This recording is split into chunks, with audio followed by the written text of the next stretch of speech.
to you by Sensodent K। अभी लेके आए सेंसोडेंट के। टूथ का करंट गॉन तो लाइफ का करंट ऑन।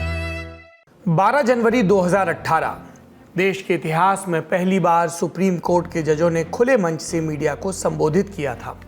उस वक्त सुप्रीम कोर्ट में चीफ जस्टिस के बाद दूसरे सबसे सीनियर जज जस्टिस चेलमेश्वर ने प्रेस कॉन्फ्रेंस बुलाई थी। उनके साथ थी justice Ranjan Gogoi, justice Madan B Lokur और जस्टिस कुरियन जोसेफ। चारों जजों ने तत्कालीन चीफ जस्टिस दीपक मिश्रा के काम करने के तरीकों पर गंभीर सवाल उठाए थे और कहा था कि अगर ऐसे ही चलता रहा तो लोकतंत्र के लिए अच्छा नहीं होगा।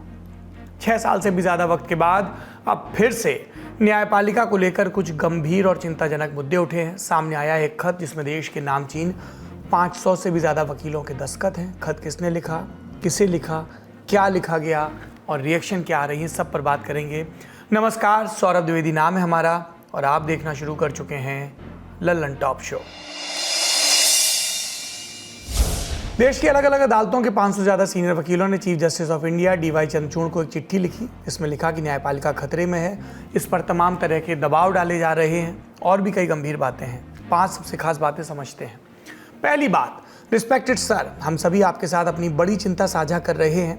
एक विशेष समूह न्यायपालिका पर दबाव डालने की कोशिश कर रहा है। ये ग्रुप न्यायिक व्यवस्था को प्रभावित कर रहा है, अपने घिसे पिटे राजनीतिक एजेंडे के तहत उथले आरोप लगा रहा है, अदालतों को बदनाम करने की कोशिश कर रहा है। दूसरी बात, न्यायपालिका को राजनीतिक और व्यावसायिक दबाव से बचना होगा। न्यायिक अखंडता को लगातार कमज़ोर करने की कोशिश की जा रही है। हम वो लोग हैं जो कानून को कायम रखने के लिए काम करते हैं, हमें ही अदालतों के लिए खड़ा होना होगा। तीसरी बात, उनकी इन हरकतों से न्यायपालिका का माहौल ख़राब हो रहा है।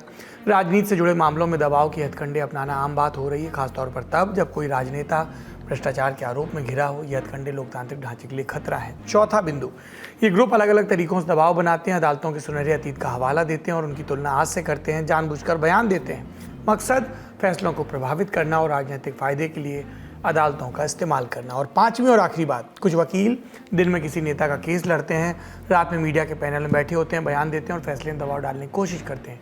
ये न सिर्फ अदालतों का अपमान है बल्कि मानहानि भी है। आपने 5 बिंदु सुने। किन प्रेशर ग्रुप्स की तरफ इशारा कर रहा है ये लेटर, समझने के लिए लेटर में ही लिखी 2 बातों को और जानिए।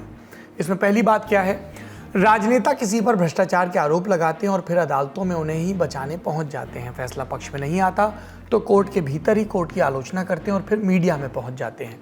दूसरा बिंदु, कुछ लोग न्यायाधीशों के बारे में झूठी जानकारियां सोशल मीडिया पर फैला रहे हैं। केस में दबाव डालने का तरीका है। जब देश चुनाव के मुहाने पर है, 2018-19 में ही ऐसा कुछ देखा गया था। इस लेटर के माध्यम से तमाम वकील जिन बातों की तरफ ध्यान दिलाना चाहते हैं वो क्या किसी स्पेसिफिक घटना की तरफ इशारा है, इसके मायने क्या निकल रहे हैं, हमने विस्तार से जाना। नहीं, इसमें बहुत सारी चीजें हैं जिसमें कपिल सिब्बल ने अभी हाल ही में कुछ महीनों पहले की बात है, जिस समय चीफ जस्टिस से कहा था कि उनका इस न्यायपालिका पर से भरोसा उठता जा रहा है। कोर्ट के कई ऑर्डर ऐसे हैं जिससे वो इत्तेफाक नहीं रखते और उन्हें लगता है कि जो फरियादी है उसके साथ ये अन्याय हो रहा है। तो ये कई तरह की चीजें हैं जिसमें कई लोगों ने इस तरह की बातें ओपन कोर्ट में भी कही है, कोर्ट से बाहर भी कही है। तो इन तमाम लोगों ने उसको एक्सपोज करने की कोशिश की है और उन्होंने कहा कि हमने तो अदालत को ये बताया है कि वो लोग न्यायपालिका को अंडर थ्रेट रखना चाहते हैं और इस प्रेशर में रखना चाहते हैं कि अगर उनके मन मुताबिक फैसला नहीं हुआ तो वो सीधा सीधा कहेंगे कि हमारा न्यायपालिका पर से विश्वास उठ गया। और इसमें कई लोग ऐसे हैं जो बेंच हंटिंग करने में लगे हुए हैं। बेंच हंटिंग का मतलब कि हमारे मर्जी के बेंच के सामने हमारा मुकदमा लगाया जाए। इसी को आधार बनाया है कि जैसे अरविंद केजरीवाल का मुकदमा जैसे ही जस्टिस संजीव खन्ना और जस्टिस बेला माधुरी त्रिवेदी और जस्टिस उनकी कोर्ट में लगा, तो उसके बाद इन्होंने बिना कोई वाजिब कारण बताए उस मामले को वापस ले लिया और उन्होंने कहा कि लोअर कोर्ट में हमारी सुनवाई है, ईडी के सामने पेशी है ईडी के मामले में, तो हम वहीं जाना चाहते हैं। तो इनका कहना है कि कई लोग ये चाहते हैं कि इसको बेंच हंटिंग कहा जाता है। न्यायपालिका उसमें न्यायिक जो सुप्रीम कोर्ट और कोर्ट के उसमें चलती हुई भाषा, उसमें उसको बेंच हंटिंग कहा जाता है कि हमारी मर्जी का बेंच होना चाहिए। अगर हमारी मन मुताबिक बेंच नहीं है, जहां से हमें राहत मिलने की उम्मीद नहीं है जिस बेंच से, तो हम कई बार बहाना बनाते हैं। ये लोग कहते हैं कि दूसरी बेंच में लगाओ, इस बेंच के सामने नहीं। तो ऐसी भी चीजें आती हैं। इन सारी चीजों को जो अब तक दबी जबान से सारी जगह कही जाती, उसे ऑन रिकॉर्ड रख दिया गया है ताकि लोगों को ये बताया जा सके कि जो दूसरा ग्रुप है उस ग्रुप की मंशा कैसी है। जब कभी भी किसी भी बाहरी ग्रुप द्वारा जुडिशरी के ऊपर दबाव बनाया जाता है तो कहीं ना कहीं इंडियन कॉन्स्टिट्यूशन के बेसिक स्ट्रक्चर पर अटैक होता है। अब अगर आप वर्तमान परिदृश्य को देखें, जिस तरीके का नरेटिव एक बिल्ड किया जा रहा है कि वर्तमान जुडिशियल पीरियड को एक गोल्डन पीरियड के रूप में नहीं जाना जाएगा, या फिर जब कभी भी हम देखते हैं कि पॉलिटिशियंस की एप्लीकेशंस कोर्ट में सुनी जाती हैं, उस समय स्ट्रीट प्रोटेस्ट्स होते हैं और इस तरीके से जुडिशरी के ऊपर बाहरी दबाव बनाने की कोशिश की जाती है। अगर आप सोशल मीडिया पर भी देखें तो जजेस के ऊपर जिस तरीके की लैंग्वेज आजकल यूज हो रही है वो शायद अवांछनीय है। अब इन सारी चीजों को देखते हुए निसंदेह रूप से कहीं ना कहीं जुडिशियल इंडिपेंडेंस को मेंटेन करने के लिए किसी न किसी कदम को उठाए जाने की जरूरत है। और शायद ये जो लेटर लिखा गया है माननीय चीफ जस्टिस ऑफ इंडिया को, ये कहीं ना कहीं इसी तरफ एक इशारा कर रहा है कि शायद जुडिशियल इंडिपेंडेंस को मेंटेन करने के लिए अब वो समय आ चुका है कि कुछ कदमों को उठाया जाना जरूरी है। स्पेशली अगर आप देखें वर्तमान परिदृश्य जो है, एक जनरल इलेक्शंस आने वाले हैं तो हिट एंड रन टाइप के कई सारे प्रेशर ग्रुप से क्रिएट हो जाते हैं देश में, जो कि जुडिशियल आउटकम्स को इन्फ्लुएंस करने की कोशिश करते हैं और इस तरीके से कहीं ना कहीं एक कंट्री की भी इमेज को कहीं ना कहीं धक्का लगता है। लेटर में क्या लिखा है आपको बताया गया। अब लिखने वाले 500 नामों में जो कुछ खास नाम शामिल हैं उनके बारे में जान लेते हैं। पहले हरीश साल्वे, पूर्व सॉलिसिटर जनरल। सॉलिसिटर जनरल को आसान शब्दों में सुप्रीम कोर्ट में सरकार का वकील कह सकते हैं। हरीश साल्वे 1999 से 2002 तक सॉलिसिटर जनरल थे। तब केंद्र में अटल बिहारी वाजपेयी की नेतृत्व वाली सरकार थी। हाल में आपने इन्हें इलेक्टोरल बॉन्ड वाले मामले में एसबीआई का पक्ष रखते हुए सुना होगा।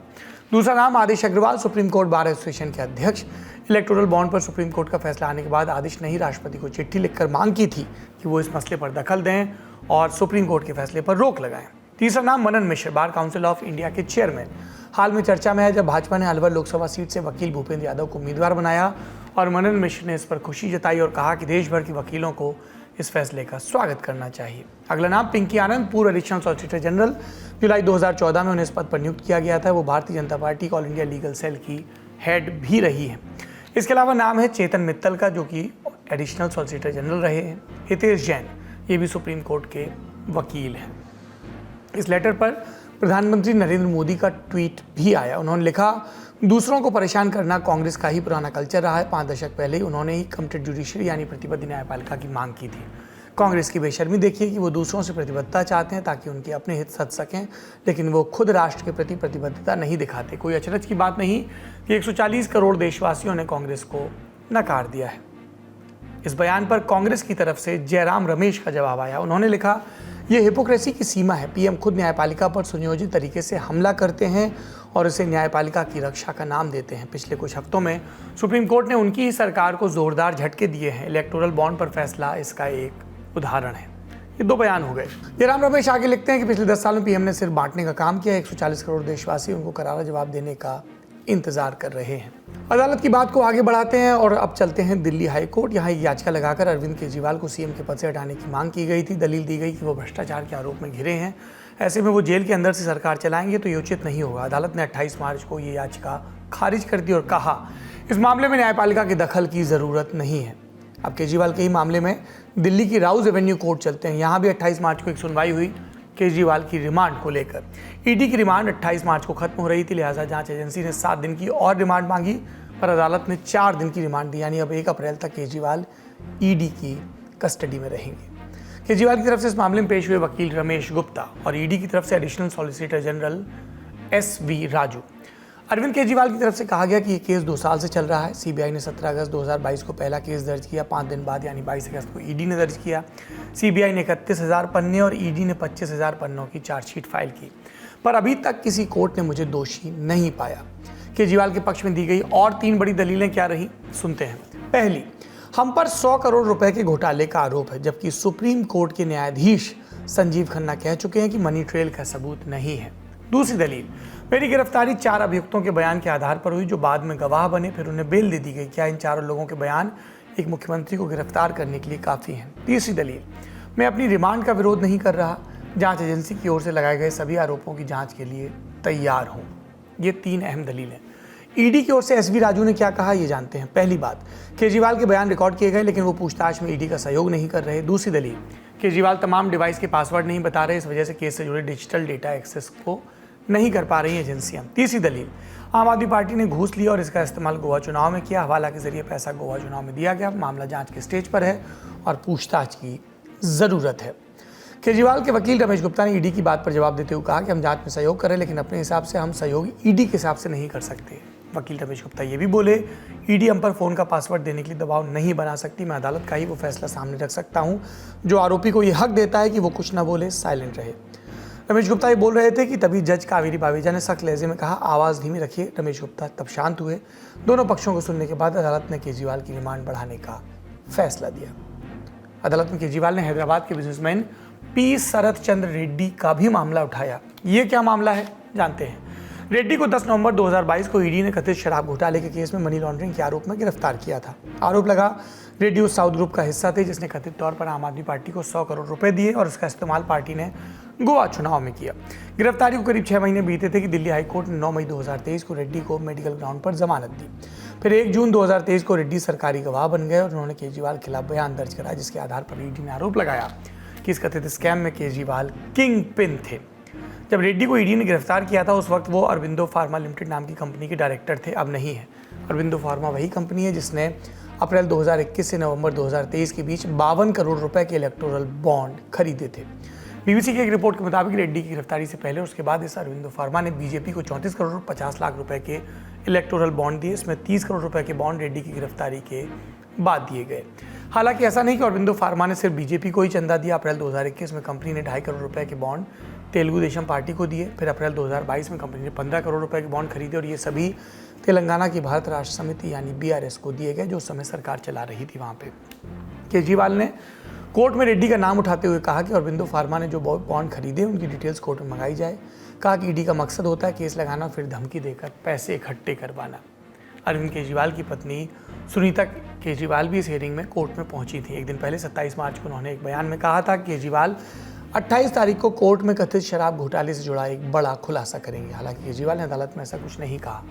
अदालत जाते समय जरूर वो बोले, सुनते हैं। ये एक पॉलिटिकल षड्यंत्र है, जनता इसका जवाब देगी। ये एक पॉलिटिकल षड्यंत्र है, जनता इसका जवाब देगी। दूसरी तरफ इस मामले में भारतीय जनता पार्टी लगातार केजरीवाल के इस्तीफे की मांग कर रही है। अगर आप में रत्ती भर नैतिकता बची है तो आप इस्तीफा इसलिए भी दीजिए, जो 1.5 करोड़ दिल्ली की जनता है उसकी जिम्मेदारी चुनी हुई सरकार के मुख्यमंत्री की होती है और जेल में रहकर आपको नियमों का पालन करना है। त्वरित आप कोई आदेश नहीं दे सकते हैं, आप कोई बैठक नहीं कर सकते हैं, तो फिर आप जनता की सेवा कैसे करेंगे। दूसरी बात जो बड़ी अहम है, अरविंद केजरीवाल सबको ठगते हैं। उन्होंने जो बात अभी तक कही है सार्वजनिक जीवन में उसका विपरीत किया है। आपको पता ही है केजरीवाल ने ईडी की अरेस्ट और साउथ राउज एवेन्यू कोर्ट के रिमांड वाले फैसले को हाईकोर्ट में भी चुनौती दे रखी। 27 मार्च को दिल्ली हाईकोर्ट में इस मामले पर सुनवाई हुई, लेकिन केजरीवाल को जस्टिस स्वर्णकांता शर्मा से कोई फौरी राहत नहीं मिली। ये आज की 2 बड़ी खबरें थी। अब सुर्खियों का रुख करते हैं।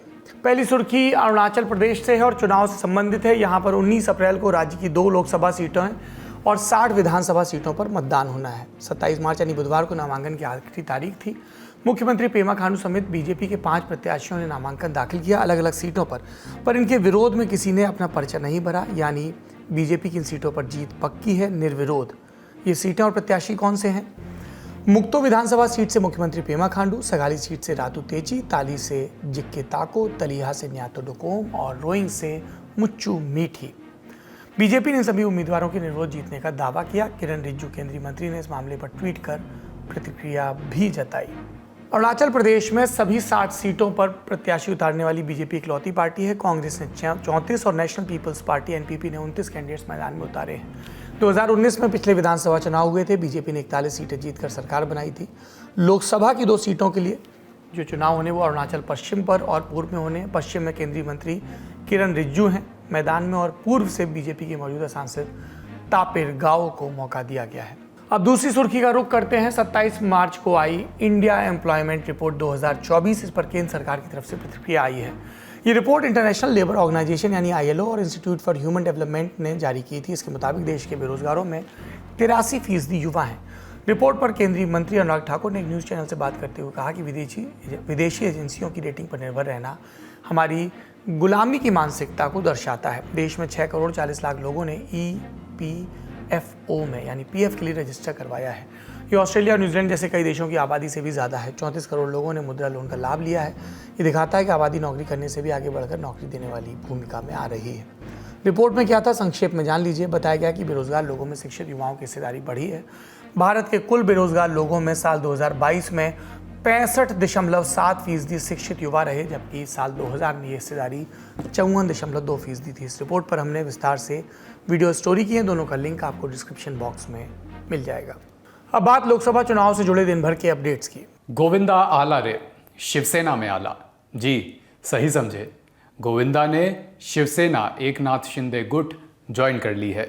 28 मार्च को वो एकनाथ शिंदे से मिलने पहुंचे थे। तभी से कयास लगने शुरू हो गए थे कि ऐसी खबर आ सकती है, और फिर कुछ ही घंटे बीते थे कि गोविंदा ने पार्टी ज्वाइन कर ली। वो मुंबई नॉर्थ वेस्ट की लोकसभा सीट से आगे चुनाव लड़ते भी दिख सकते हैं। गोविंदा की पॉलिटिक्स में ये दूसरी पारी है। इससे पहले 2004 में उन्होंने कांग्रेस ज्वाइन की थी, मुंबई नॉर्थ से चुनाव लड़ा था और वहाँ से हराया था राम नाईक को, जो उस समय एक बड़ा नाम हुआ करते थे। इसके बाद गोविंदा ने आगे चुनाव नहीं लड़ा, राजनीति छोड़ दी, फिल्मों में वापस आए थे। फिल्मों में उनकी दूसरी पारी उतनी सफल नहीं रही जितनी पहले रही थी। अब एक बार फिर से उन्होंने पॉलिटिक्स में अपनी दूसरी पारी का आगाज़ किया है, कमबैक किया है। लोकसभा चुनाव से जुड़ी दूसरी बड़ी खबर दिन की बनी पश्चिम बंगाल से। पश्चिम बंगाल में दुर्गापुर से बीजेपी सांसद दिलीप घोष के खिलाफ एफआईआर दर्ज हो गई है। उन्होंने मुख्यमंत्री ममता बनर्जी पर एक आपत्तिजनक टिप्पणी की थी। हालांकि बाद में घोष ने माफ़ी भी मांग ली थी, लेकिन चुनाव आयोग ने इसे गंभीर मसला माना है, इसे आदर्श आचार संहिता का उल्लंघन माना है और घोष को इस मामले में कारण बताओ नोटिस भी जारी किया गया है। 29 मार्च तक उन्हें इस मामले में जवाब देना है।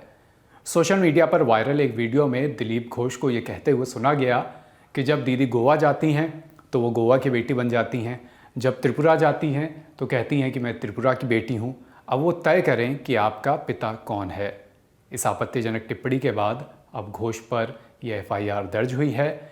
ये बात जो दिलीप घोष की तरफ से कही गई, कथित तौर पे ये बात सामने आती है और फिर हमको आपको याद आती है राजनीतिक शुचिता की, जो इन दिनों गुम सी नज़र आ रही है, जो ना तो दिलीप घोष के शब्दों में दिखी, ना दिखी थी सुप्रिया श्रीनेत के शब्दों में। कांग्रेस की नेता हैं सुप्रिया श्रीनेत, जिनके सोशल मीडिया हैंडल से बीते दिनों कंगना रनौत के बारे में एक आपत्तिजनक टिप्पणी की गई थी। कंगना रनौत जो भारतीय जनता पार्टी के टिकट पर हिमाचल प्रदेश की मंडी लोकसभा सीट से चुनाव लड़ने वाली हैं। अगली सुर्खी के लिए बिहार चलना होगा। असदुद्दीन ओवैसी की पार्टी AIMIM बिहार में 16 सीटों पर चुनाव लड़ेगी। पार्टी के जो प्रदेश अध्यक्ष हैं अख्तरुल ईमान, उन्होंने इस बात का ऐलान करा है। इससे पहले तक AIMIM की योजना बिहार में 11 सीटों पर चुनाव लड़ने की थी। अब इसमें 5 सीटें और जोड़ लीजिए। कौन सी 5 सीटें? काराकाट, पाटलिपुत्र, शिवहर, दरभंगा और गोपालगंज। साथ ही पार्टी सीवान के बाहुबली रहे दिवंगत शहाबुद्दीन की पत्नी हिना को लोकसभा चुनाव में अपना समर्थन भी देगी। AIMIM ने कहा है कि अगर हिना निर्दलीय चुनाव लड़ती हैं लोकसभा का, तो AIMIM की तरफ से उनको समर्थन प्राप्त रहेगा।